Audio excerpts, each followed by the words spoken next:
नमस्ते टीचर। नमस्ते बच्चों। बच्चों, आज हम बहुत ही मज़ेदार विषय के बारे में पढ़ेंगे, वो भी किताब से नहीं बल्कि बाहर बगीचे में। बगीचे में? वो क्यों टीचर? पहले चलो फिर बताती हूँ। शैली टीचर सभी बच्चों को बड़े प्यार से पढ़ाती है और सभी बच्चों की चहेती है।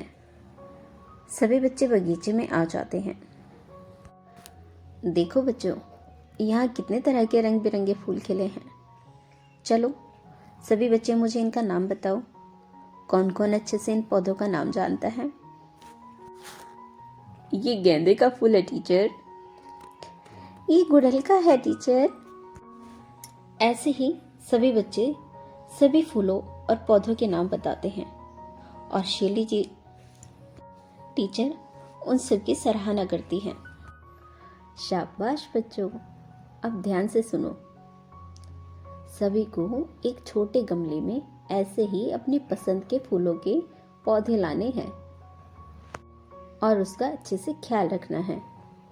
ये आपका प्रोजेक्ट है और जिसका भी पौधा सबसे सुंदर फूल देगा वो विजेता होगा। शैली खुद भी एक प्रकृति प्रेमी थी। उसने अपने घर के बाहर एक खूबसूरत बगीचा लगा रखा है। देखा पिताजी, जितनी वैरायटी के पेड़ पौधे मेरे पास हैं, शायद ही यहाँ आसपास में किसी के पास होंगे।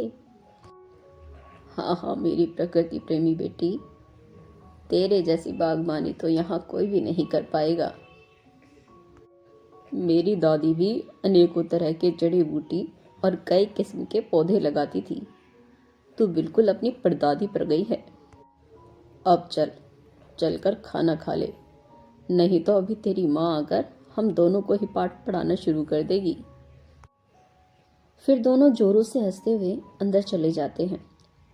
खाने की टेबल पर बैठकर शैली अपने माता पिता को गमलों में तरह तरह के पौधे लगाने वाले और इनाम देने वाली प्रतियोगिता के विषय में बताती है जो उसने अपने स्कूल के बच्चों को दी थी। ओहो, अब तूने अपने स्कूल के बच्चों को भी नहीं छोड़ा।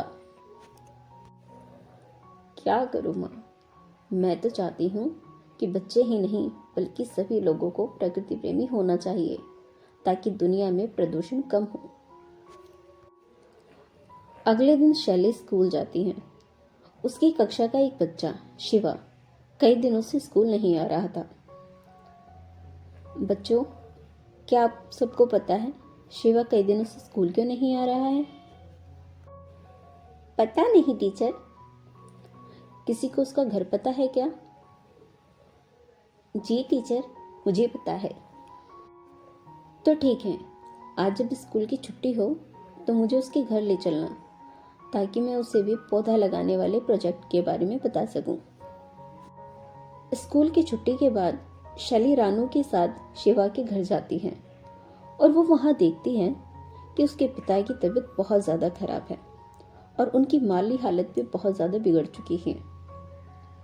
उनके घर में अन्न का दाना भी नहीं था।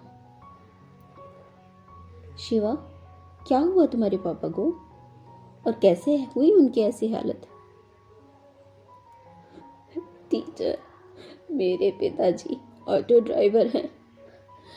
1 महीना पहले एक ट्रक से उनका एक्सीडेंट हो गया और उनकी ऐसी हालत हो गई। कुछ दिनों तक तो सब ठीक चलता रहा, लेकिन मेरे पिताजी ही पूरे घर का खर्च चलाते थे और अब वो ही बीमार हैं, तो आर्थिक तंगी तो आनी ही थी टीचर।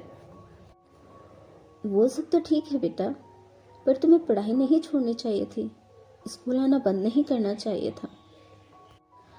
तभी शिवा की माँ शिवा का स्कूल से नाम कट जाने वाली बात शैली को बताती है। शैली उस समय तो शिवा के परिवार को दिलासा देकर चली आती है, लेकिन घर जाने के बाद वो पूरी तरह से बेचैन हो जाती है और उसे सारी रात नींद नहीं आती। कैसे मैं शिवा की मदद करूं? मुझसे तो उसकी हालत देखी नहीं जाती। तभी उसे कुछ याद आता है और अगली सुबह, पिताजी, आपने बताया था ना कि परदादी जी के तरह तरह के पौधे थे, वो उन्हें उगाया करती थी।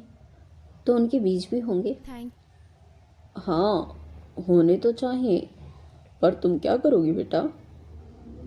आप दीजिए ना पिताजी। ठीक है ठीक है, देख कर देता हूँ। शैली के पिताजी उसे अपनी दादी के रखे बीजों में से कुछ बीज दे देते हैं।